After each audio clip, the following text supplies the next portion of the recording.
என்ன பாலிடிக்ஸ்ல எதிர்பார்க்கலாமா உதய? ஒரு அரசியல் குடும்பத்தை பிறந்தவங்க ஒரே காரணத்துக்காக நான் அரசியல் வரணும்னு அவசியமே கிடையாது. டெஃபினெட்லி. அதுக்காக நிறைய பேர் கட்சிக்காக உழைச்சவங்க ஏகப்பட்ட பேர் இருக்காங்க. அவங்க தான் வரணும்.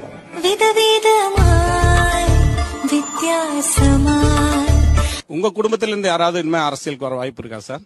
நிச்சயமாக என்னுடைய மகனாக இருந்தாலும் சரி, என்னுடைய மருமகனாக இருந்தாலும் சரி, அல்லது எங்கள் வீட்டில் இருக்கக்கூடிய யாராக இருந்தாலும் அரசியலுக்கு வருவதற்கான வாய்ப்புகள் இல்லை என்பதை நான் அழுத்த நிறுத்தமாக தெரிவித்துக் கொள்கிறேன். அடுத்தது அமைச்சர் அப்படிங்கிற ஒரு லைன் எடுத்துக்கலாமா? எனக்கு நான் ஏத்துக்க மாட்டேன். எனக்கு இன்னும் கொஞ்சம் இப்பதான் முதல் முறை சட்டமன்ற உறுப்பினர் ஆயிருக்கேன். அதனால எனக்கு வேணாம் தான் சொல்லுவேன். தலைவர் அந்த மாதிரி ஒன்னும் பையனுக்காக கொடுக்கணும் அப்படின்லாம் அந்த மாதிரி முடிவு எடுக்க மாட்டாங்க. ஏற்கனவே அனுபவம் பெற்றவர்கள் நிறைய சீனியர்கள்லாம் இருக்காங்க. அவங்களுக்கு தான் தலைவர் முன்னுரிமை கொடுப்பாங்க.